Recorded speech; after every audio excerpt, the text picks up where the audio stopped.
Dans cette vidéo, je vais réagir à des clips viraux qui parlent du trading et qui en donnent une version erronée, voire pour certains contenus complètement faux. Et je vais vous expliquer de manière éducative et vérifiable pourquoi une information est bonne ou mauvaise, afin bien sûr encore une fois de sensibiliser un maximum les débutants qui veulent en faire une activité au quotidien. Bien, on commence et c'est parti. Les gars, c'est quand vous allez comprendre, les débutants, lâchez l'or. Il y a quelqu'un, il vient de se mettre au trading, il se met à trader l'or. Ça, j'ai jamais vu ça. Moi, quand je me suis formé, première chose qu'on m'a dit, lâche l'or. Trader l'euro USD, GBP USD, trader des trucs stables, pas qui bougent pas comme des fous, qui font pas ATH sur ATH. Tranquille, les gars, si vous tradez l'or dès le début, vous partez droit vers votre perte. Ça sert à rien. Choisissez des trucs bien, euro USD au début. Voilà, vous vous entraînez sur ça, vous apprenez sur ça. Après, on verra l'or. Mais pas au début, les gars, quand même. Alors, pour réagir, il n'y a aucune corrélation entre la volatilité d'un actif et on va dire sa difficulté. Aujourd'hui, et au contraire, le gold est un actif très facile à trader pour les débutants. Pourquoi? Simplement parce qu'on a une direction très claire, une direction que même un débutant pourrait lire. Donc, très facile, hein, mais si aujourd'hui, par exemple, tu compares comme son exemple l'euro USD et le GBP USD face au gold, un débutant a plus de chances aujourd'hui de réussir avec le gold qu'avec l'euro USD ou le GBP USD. Il suffirait simplement de créer une stratégie uniquement à l'achat et même un débutant qui avait potentiellement une stratégie avec un avantage moyen sur le Forex aurait, donc dans le même cas de figure bien sûr, un avantage beaucoup plus prononcé sur le gold qui ne fait que exploser à la hausse. Et c'est pourquoi donc sur les marchés financiers, quand tu vas utiliser une stratégie de trading manuel ou algorithmique, tu auras beaucoup plus de chances ou même de probabilité de surfer sur un mouvement en cours bien directionnel comme par exemple l'or depuis 2024 que plutôt de trader, on va dire, un actif comme euro USD et GBP USD qui lui n'a pas de direction claire, contrairement ou du moins aussi fort que le gold aujourd'hui. Et donc, mais pour résumer sur ce contenu, non, aujourd'hui l'euro USD et le GBP USD ne sont pas plus faciles que le gold. Oh, Costa, t'as voulu me rouler dessus.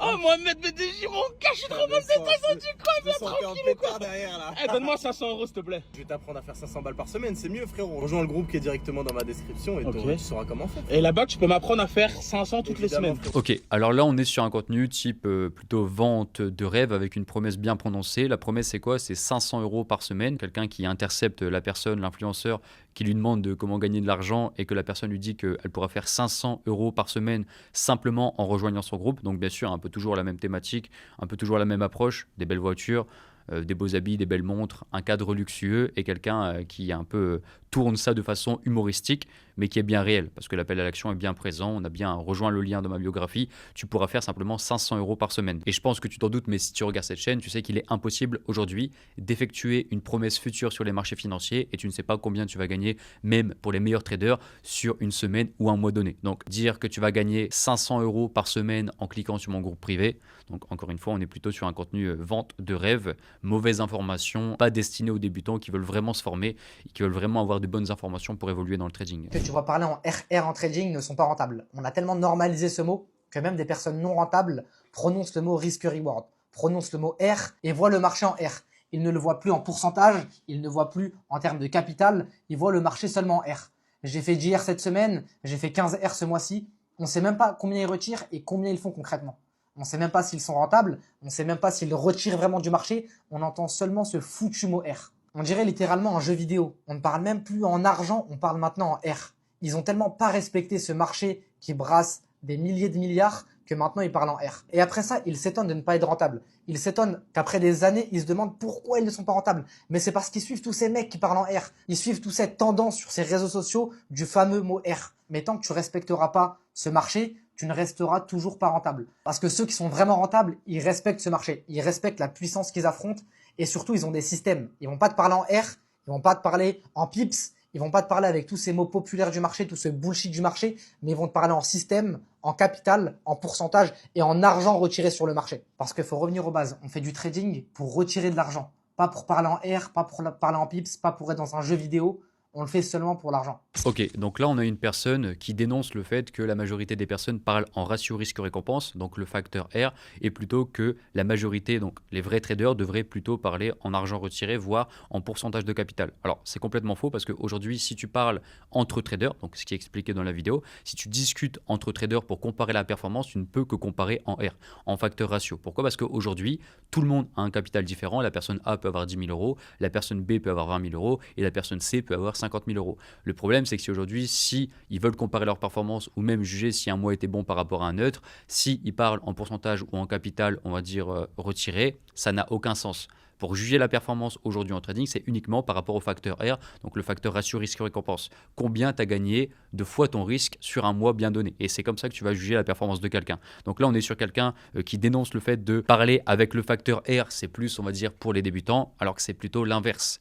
Les traders qui comparent leur performance de manière rationnelle vont parler en facteur R, donc facteur risque-récompense, et les personnes qui, on va dire, jouent au trading pour faire du gambling, les signaux de trading, etc., vont parler en pourcentage et vont parler en capital. Ok, j'ai gagné 10 000 euros ce mois-ci, mais ok, 10 000 euros de combien? Le mec a gagné 10 000 euros de 10 millions.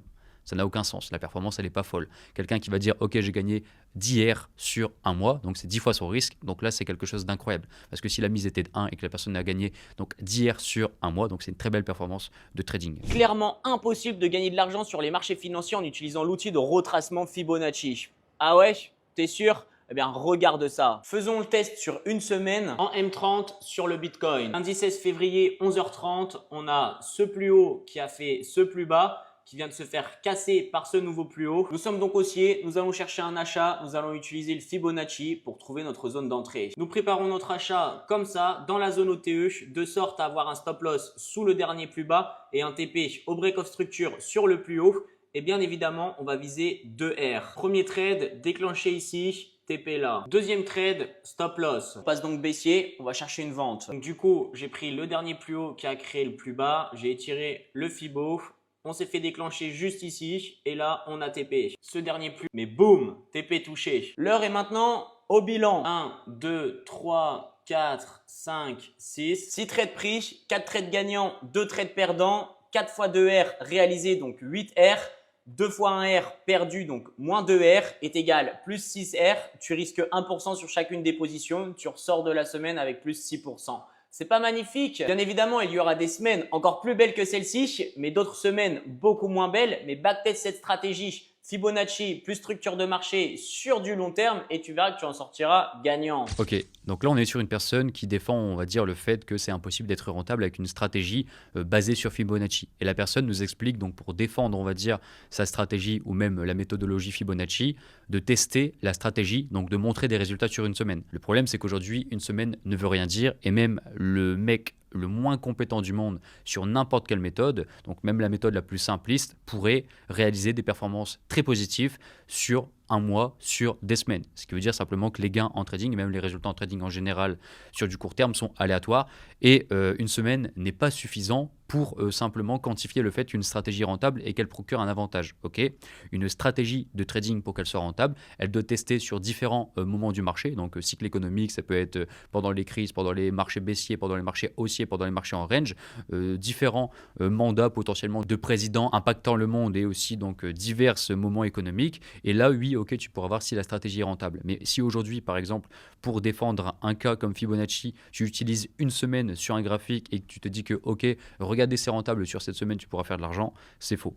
Un backtest demande bien plus de mesures et d'échantillons récoltés pour que la stratégie donc montre réellement son avantage et se dire que, ok, la stratégie est intéressante. Chaque fois que tu achètes, ça baisse. Tu as l'impression d'être maudit. Tu es juste la liquidité des banques. Je t'explique. Les algos voient exactement où tu mets ton stop loss. Ils vont venir le chercher pour boire ta liquidité juste avant de refaire décoller le cours sans toi. La solution utilise l'ATR pour laisser une marge ou attend que la chasse au stop soit finie pour rentrer. Et toi, le marché t'a déjà volé combien sur un stop? Alors, déjà, premièrement, personne ne va venir chercher ton stop loss parce qu'ils ont besoin de liquidité, donc ta liquidité à toi pour aller envoyer des ordres sur le marché. Ça, c'est complètement faux. Ça, c'est un mythe utilisé par les personnes qui veulent marketingement faire peur aux débutants pour leur dire que, ok, ce que tu utilises, ce n'est pas bien. Regarde, si tu as placé ton stop loss là, c'est normal parce que tu as été liquidé. Les institutions voulaient prendre ta liquidité. C'est faux, ok, c'est pas vrai. Personne ne veut tes positions, tes ordres en cours. Et majoritairement, et dans 3/4 des cas, c'est forcément une technique marketing pour te dire que, ok, regarde, ce que tu fais, c'est pas bien. Si par contre, tu fais ça et que tu ajoutes ça, ça devient bien. Et généralement, c'est achète mon programme ou achète ma formation. Et généralement, c'est des personnes qui ne testent pas leur stratégie, juste simplement appliquent des concepts marketing pour faire peur aux débutants.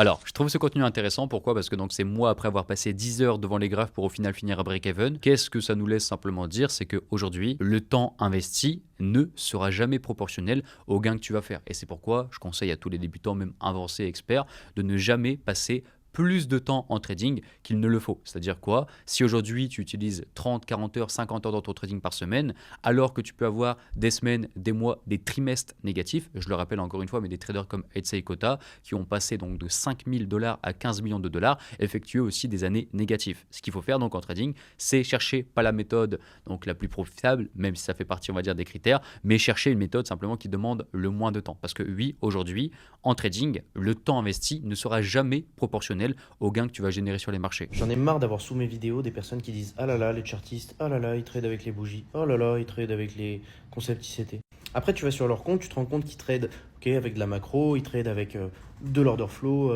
heatmap, bookmap. Tout ça pour te vendre en fait le fait que eux ça marche leur stratégie et en fait ICT ça marche pas. Les gars, toutes les stratégies fonctionnent. Toutes les stratégies fonctionnent. Faut juste trouver quelque chose qui est adapté à toi. Mais ça, les personnes qui vont te vendre une stratégie magique, ils vont jamais te le dire. Donc moi, les concepts que j'utilise aujourd'hui, ils me correspondent à moi parce qu'ils me donnent une narrative sur le marché, ils me donnent une histoire sur le marché et je sais le scénario que j'attends. Maintenant, pour une certaine personne, ça va être mieux de trader avec un RSI et des EMA et attendre des confirmations simples avec ça et prendre son trade. Ok, donc contenu très intéressant. Pourquoi? Parce que la personne affirme que toutes les stratégies marchent. Aujourd'hui, c'est faux. Ok, toutes les stratégies de trading ne fonctionnent pas. Pourquoi? Parce que sinon, ça serait trop facile. S'il suffirait que appliquer n'importe quelle stratégie pourrait donner la rentabilité si on maîtrise bien son money management et sa psychologie, tout le monde gagnerait de l'argent. Ok, pour aujourd'hui qu'une stratégie de trading fonctionne, il faut qu'elle procure un avantage statistique. Donc testé sur 10, 15, 20 ans. Et ce qui fait que non, toutes les stratégies ne sont pas rentables. Encore une fois, je peux te laisser plein d'images à l'écran qui montrent plein de stratégies que j'ai essayées durant ces dernières années pour confectionner des systèmes de trading qui, eux, sont rentables. Et j'ai trouvé énormément de stratégies qui ne sont pas rentables. Ce qui fait que non, toutes les stratégies ne sont pas rentables. Et faites attention à ce discours qui est complètement faux parce qu'il existe des stratégies qui ne produisent pas de rentabilité, des stratégies très négatives qui vont vous faire perdre tout votre argent et des stratégies qui procurent un avantage et qui peuvent potentiellement vous faire gagner de l'argent dans le futur. Par contre, oui, au début, c'est très intéressant ce qu'il dit, c'est que quand tu utilises un système, une stratégie, une méthode, un concept, chacun généralement qui est, on va dire, dans sa secte de concepts, aime bien cracher, on va dire, sur les autres concepts. C'est généralement ce qui se voit, un mec de ICT va critiquer les personnes qui font du support résistance, les mecs qui font du support résistance vont critiquer le mec qui font du RSI et du stochastique, et les mecs qui vont trader, on va dire, le VWAP et les mecs qui vont trader le carnet d'ordre. Voilà, c'est une guerre sans fin. Bien sûr, on en parlera après. Et c'est pourquoi, encore une fois, me fais attention aux informations publiées sur Internet. En 2026, il y a encore des gens qui pensent que les bots de trading marchent vraiment. En fait, un bot, il est voué à expiration. En fait, même si vous l'adaptez, on va dire, au contexte de marché actuel. Ok, alors très intéressant. Donc, une personne qui nous affirme que les bots de trading ne peuvent pas fonctionner. Aujourd'hui, il existe des millions de traders quantitatifs qui créent des algos sur les marchés avec un avantage et qui laissent tourner cet algo et qui produisent des résultats sur le long terme. Donc, ça, c'est quelque chose que je voulais vous dire. Donc, que ce soit le top 4, top 2 d'FTMO qu'on a pu recevoir sur la chaîne YouTube qui utilisait simplement un modèle mathématique, donc un algo, un bot de trading et qui ont fait simplement le podium sur la plateforme la plus populaire. Ensuite, pour revenir sur l'affirmation qu'un bot de trading est voué à simplement s'expirer ou sa rentabilité, on va dire, disparaître, c'est un peu la même chose sur toutes les stratégies de trading. Que ta stratégie de trading soit semi-automatique, automatique, donc un bot de trading, ou alors manuel, full discrétionnaire, un avantage peut disparaître, peu importe la stratégie. Et c'est pourquoi une stratégie qui pouvait fonctionner en 2016, peu importe encore une fois la méthode, peut perdre son avantage et du coup devenir obsolète. Et donc ça, c'est pas que les bots de trading, n'importe quelle stratégie de trading et peu importe la stratégie peut devenir obsolète dans le temps en fonction de l'évolution du marché. On continue. Comme les gens aiment bien dire, ils font des mises à jour sur les bots, mais au final, à force de faire des mises à jour, c'est comme si vous tradiez vous-même. Alors pas vraiment, et voire pas du tout, parce que faire des mises à jour sur un robot trading, ça va prendre quelques minutes, voire quelques heures par mois, alors qu'un trader manuel va largement donner plus de temps au marché, et donc forcément son ratio temps investi, gain généré sera forcément réduit. J'ai jamais vu une personne être rentable avec un bot sur le long terme. En fait, il faut arrêter de chercher la facilité. La facilité dans la vie, encore plus en trading, elle n'existe pas. Alors je coupe encore une fois, on parle de facilité de bot de trading. Aujourd'hui, faire un bot de trading, donc un algorithme qui va vaincre les marchés avec un avantage statistique, donc qui peut potentiellement battre le marché en détectant donc une anomalie et en la répétant pour avoir simplement des résultats long terme, ça existe, mais ce n'est pas facile, ok? Parce que là, écoutez la personne, croire qu'on utilise un bot de trading parce que c'est facile, parce qu'en installant ce bot, on peut gagner de l'argent, la vérité, c'est que si aujourd'hui, un Kant qui a énormément de compétences vendrait un bot de trading sur le marché, alors oui, ces personnes-là pourraient potentiellement avoir un avantage durable et avec largement plus de chances que la majorité des traders de gagner sur les marchés. Mais généralement, les gens évitent de partager ou alors le font à des très grosses sommes. Récurrence, il faut appliquer les mêmes choses à chaque fois et ça prend du temps, c'est long terme.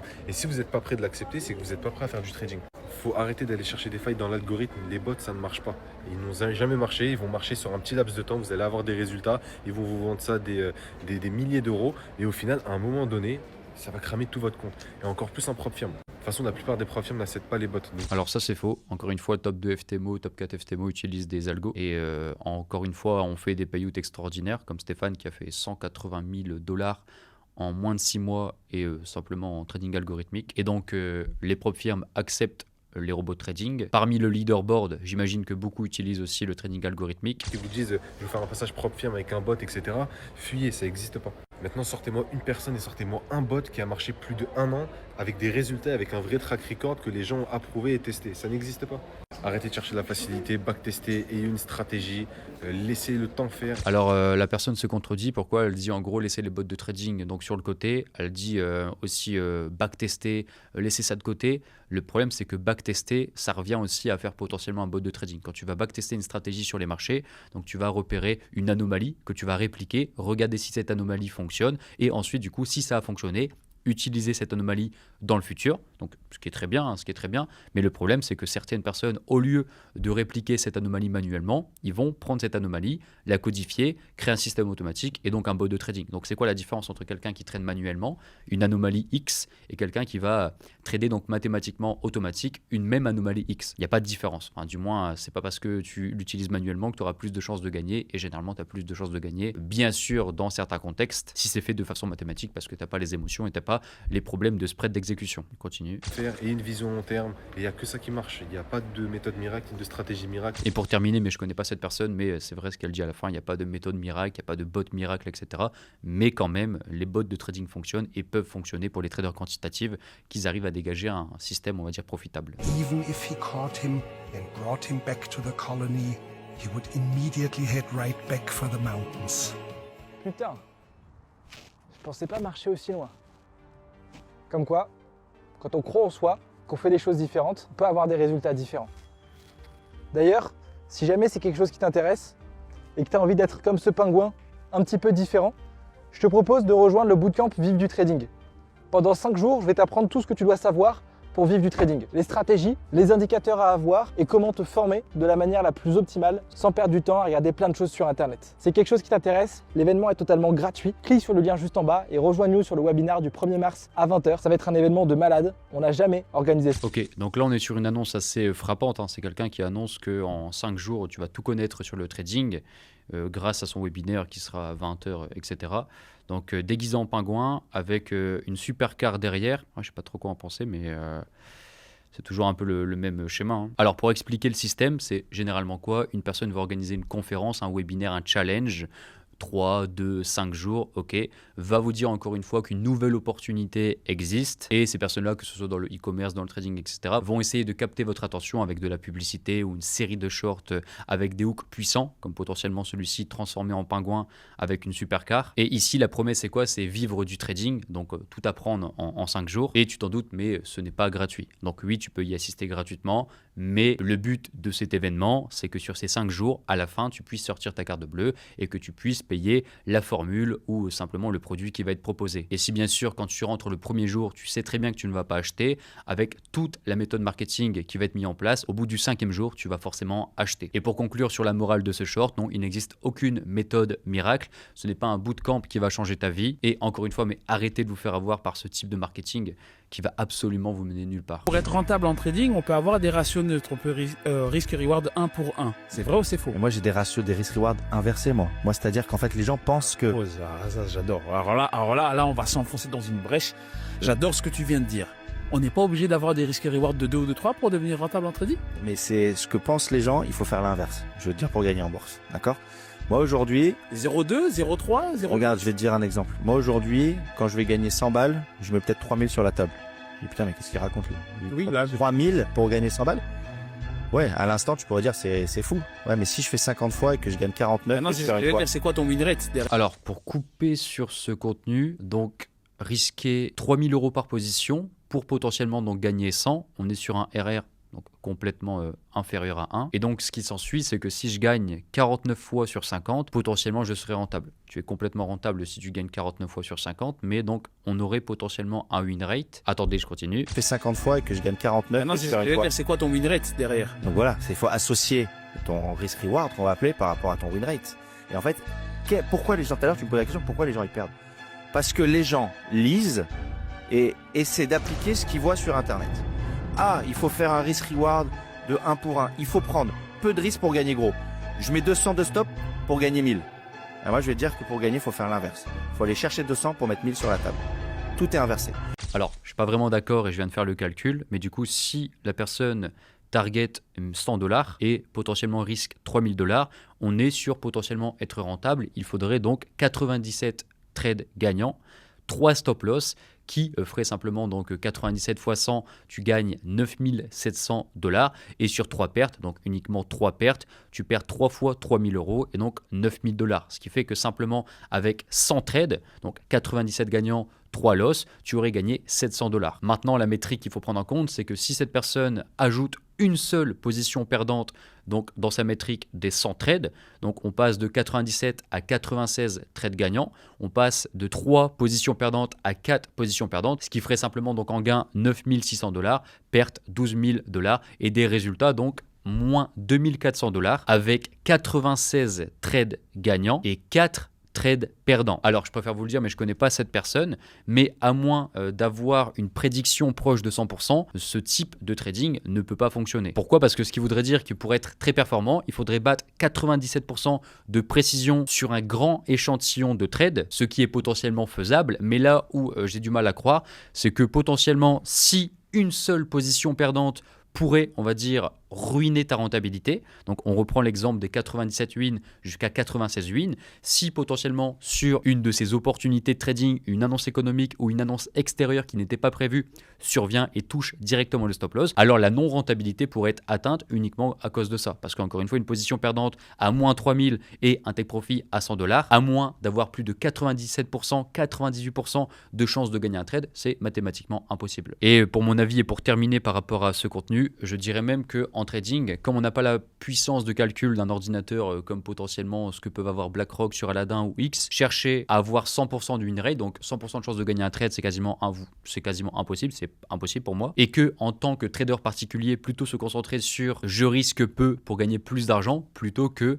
je risque énormément pour gagner peu d'argent. Et c'est bien sûr là aussi où je voulais vous sensibiliser, mais toutes les stratégies qui sont proches potentiellement, qu'il faut atteindre, on va dire, un win rate de 97% pour être rentable, ou à l'inverse, les stratégies qui vont avoir 5%, 10% de win rate. Alors sur le papier, mathématiquement, ça peut être OK.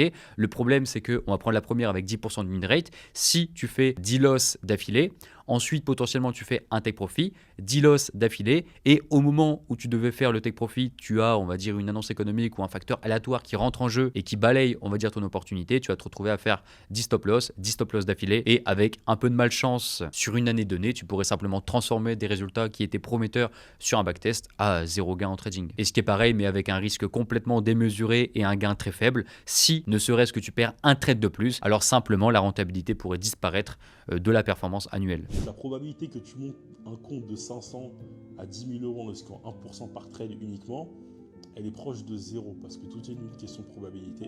Donc la probabilité qu'en risquant seulement 1%... Alors je coupe le short, si tu risques 1% par position et que tu as un avantage sur les marchés, tu peux transformer n'importe quel compte en n'importe quelle somme. La seule différence, ça sera le temps à attendre. Si bien sûr tu veux transformer et faire une performance extraordinaire, ça va prendre 10, 15, 20 ans, mais c'est possible. Et niveau probabilité mathématiquement, ça reste convenable. On continue.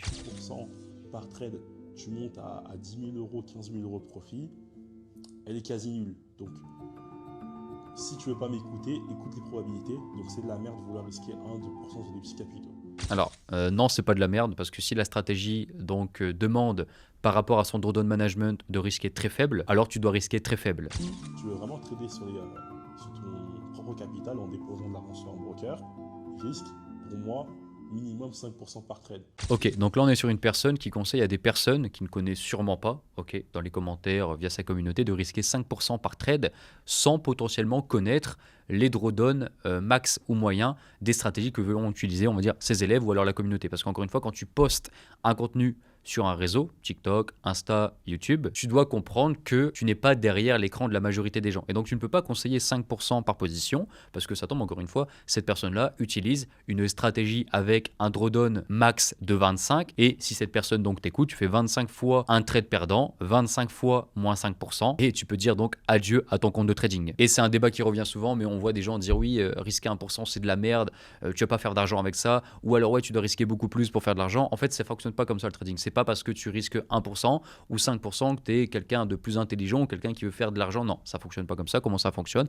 Encore une fois, je le répète, mais tu as une stratégie de trading, tu as des statistiques, tu dis que ok, celle-ci, durant le test sur les 20 dernières années, la plus grande période de baisse était potentiellement de moins 10. Ok, le drawdown moyen est de moins 5 et simplement tu vas risquer, par exemple si tu veux trader sur les propres firmes, par rapport à ça. Et tu vas pas risquer aléatoirement parce que tu penses que 5% c'est mieux que 1%. Non, tu vas directement te fixer à ton drawdown max et ton drawdown moyen. Tu risques pas aléatoirement sur les marchés, quoi. J'étais devant les graphiques et il y avait un sujet sur lequel je voulais m'exprimer parce que ça me tenait vraiment à cœur. Pourquoi sur les réseaux sociaux, les traders ils sont obligés de se faire la guerre au niveau des stratégies?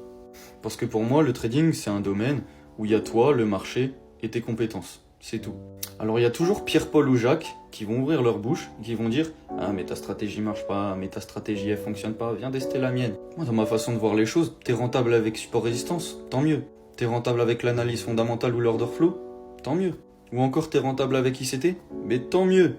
Alors je comprends pas pourquoi il y a des gens qui viennent critiquer les stratégies des uns et des autres, alors que le but sur le marché c'est juste d'être rentable. Alors si tu comprends pas, c'est très simple, hein, parce que la majorité des gens, je pense, s'en fichent royalement de comparer leur stratégie avec une autre stratégie, à moins qu'ils font partie d'une secte comme ICT SMC, mais dans la plupart du cas, si tu comprends pas, c'est juste uniquement du marketing.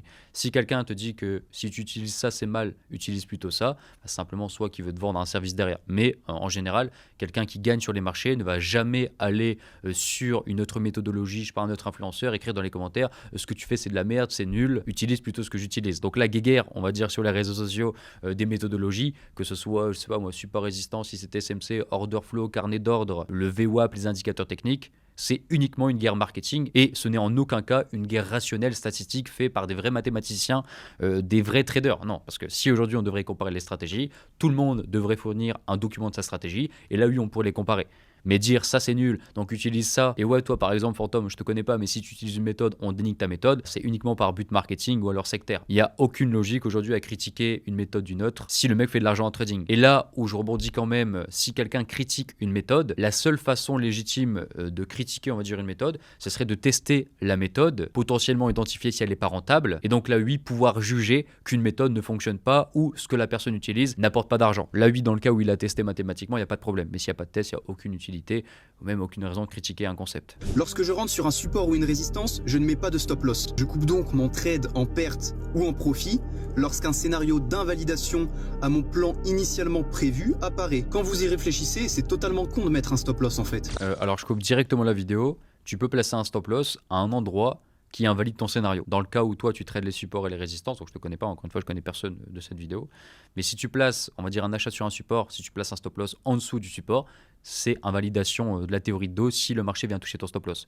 Donc oui, tu peux placer un stop loss qui invalide ton scénario. Donc je comprends pas pourquoi tu places pas de stop loss. Alors c'est peut-être bien pour les propres firmes, mais moi je trade pas en propre firme. Si tu rentres sur un support ou une résistance, c'est parce que le prix t'a dit de rentrer sur ce support ou sur cette résistance. Tant qu'il ne t'a pas montré qu'il allait invalider cette zone, il n'y a aucune raison de sortir. Alors pourquoi mettre un stop loss Je réagis encore une fois, mais tu peux mettre un stop loss en dessous du support et ça invalide le support. Automatique. Faut juste avoir la force mentale de se dire je coupe mon trade quand il y a toutes les raisons de sortir, que ça soit en profit ou en perte. Ok, donc on est sur un cas complètement débutant. La personne dit qu'elle ne met pas de stop loss et qu'elle va couper manuellement. Généralement, 3/4 des cas, c'est une personne émotionnelle qui ne peut pas accepter de perdre et quand le marché va toucher, enfin invalider cette zone, elle va attendre une bougie, 2 bougies, 3 bougies, 4 bougies pour essayer potentiellement que le marché remonte au-dessus de son support, alors que si elle aurait placé un stop loss automatiquement en dessous de son support, il n'y aurait aucune place à l'interprétation. Et là, on est sur du trading complètement discrétionnaire avec de l'interprétation où le trader, en fonction de son état émotionnel, pourrait potentiellement laisser l'opportunité descendre jusqu'à potentiellement prendre tout son capital de trading. Et donc encore une fois, attention, mais je vous oblige à mettre un stop loss peu importe la stratégie de trading. Pourquoi? Et c'est simple, parce que dans les moments où vous allez être émotionnel et dans n'importe quel backtest de stratégie avec un minimum de mathématiques, tu es obligé de tester avec un stop loss. Et donc attention encore une fois, mais faites attention à ce que vous voyez sur les réseaux sociaux. 289 500 €. c'est la somme que tu as perdue cette année. Je t'explique. J'ai un groupe privé où j'envoie, ou en tout cas je partage mes positions personnelles en trading, donc sur les marchés financiers. Ok, donc on est sur des signaux de trading. Et j'ai un fichier Excel où je recense absolument tous les trades que j'ai envoyés et les performances, que ce soit les take profit ou les stop loss, donc en gros les gains et les pertes. Petit résumé de l'année 2025. Si par trade tu avais risqué 1000 €, tu avais le total de tous ces R depuis mars, soit un total de 289,5. 289,5 fois 1000 égale 289 500. Sans les intérêts composés. Ça veut dire que si tu risquais par exemple 100 € par trade, sur l'année, tu aurais gagné 28 950 €. Bien sûr, c'est approximatif.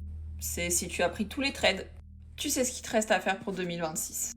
T'as loupé l'opportunité en 2025, ne la loupe pas en 2026. Je te laisse mon lien dans ma bio. Tout est gratuit. Ok, donc on est sur une personne qui nous dit de rejoindre son groupe gratuitement. Elle montre les performances passées qui sont juste extraordinaires. La personne peut complètement transformer sa vie parce qu'il n'y a aucun mois négatif, des statistiques juste folles. Et on va dire la promesse que si l'année dernière tu avais posé 1000 € par trade, tu aurais pu atteindre en majeure partie plus de 300 000 €. Alors premièrement, donc j'avais jamais vu des performances aussi fortes. Si la stratégie est vraiment aussi forte que ça, j'aimerais même moi l'utiliser. Je paierais pour avoir les résultats mentionnés à l'année. Aucun drawdown, je vois aucun mois perdant. Tous les mois ont été gagnants. Et des résultats en ratio risque-récompense, le facteur risque multiplié est juste stratosphérique. Et je viens de faire un calcul rapide, mais si tu commences avec 100 000 €, avec les intérêts composés que tu calculerais potentiellement à chaque nouvelle position après un gain, tu aurais pu, en une année, générer 1 670 000 €. Ce qui est simplement monstrueux. Et encore une fois, mais faites attention à ce que vous voyez sur les réseaux sociaux parce que même si c'est dans le cas où ça serait vrai, personnellement, j'irais moi-même acheter le produit ou suivre les signaux de trading parce que la performance, simplement, elle est démesurée. Et faites attention, encore une fois, à ce que vous voyez sur les réseaux sociaux. Attention aux promesses apportées parce que là, c'est une promesse indirecte. Elle te dit qu'elle a généré telle performance l'année dernière. Et si tu veux suivre potentiellement de ce qui va suivre l'année prochaine, pub indirecte, elle te dit de rejoindre directement son groupe. Et le problème, c'est quoi? C'est que la majorité des débutants qui commencent le trading ne savent pas que les gains passés ne reflètent pas potentiellement les gains futurs et vont voir ce qu'elle a fait en 2025 ou 2026 et s'ils arrivent en 2027, vont potentiellement attendre ce même genre de résultat. Voilà, j'en ai terminé avec cette vidéo. Donc si vous voulez un épisode 2, n'hésitez pas à le dire dans l'espace commentaire et n'hésitez pas aussi à m'envoyer des clips ou des shorts auxquels je pourrais potentiellement répondre. Encore une fois, ce type de vidéo était à but éducatif, prendre un contenu potentiellement avec une mauvaise information, expliquer pourquoi l'information n'est pas bonne et donner potentiellement la vérité sur l'information donnée. Ce n'est en aucun cas une critique, j'ai pris que des personnes que je ne connais pas dans la vraie vie, je n'ai jamais consommé leur contenu et j'avais demandé à ma communauté sur Instagram de me fournir énormément de shorts et on a pioché pour potentiellement prendre les plus intéressants qui donnaient une conclusion qui pourrait potentiellement vous aider dans le futur. Car oui, tu t'en doutes, mais faire ce genre de contenu pour ne rien apporter derrière, c'est juste simplement critiquer pour critiquer. Là, c'est une critique constructive avec potentiellement un plan et une information retravaillée pour vous donner la vérité. Voilà, j'espère que cette vidéo vous a plu. Dites-moi en commentaire qu'est-ce que vous avez pensé des différentes personnes qu'on a pu visionner. Et encore une fois, mais si vous voulez un deuxième épisode, n'hésitez pas à me le dire dans l'espace commentaire. Prenez soin de vous, bon trading à tous et je vous dis ciao.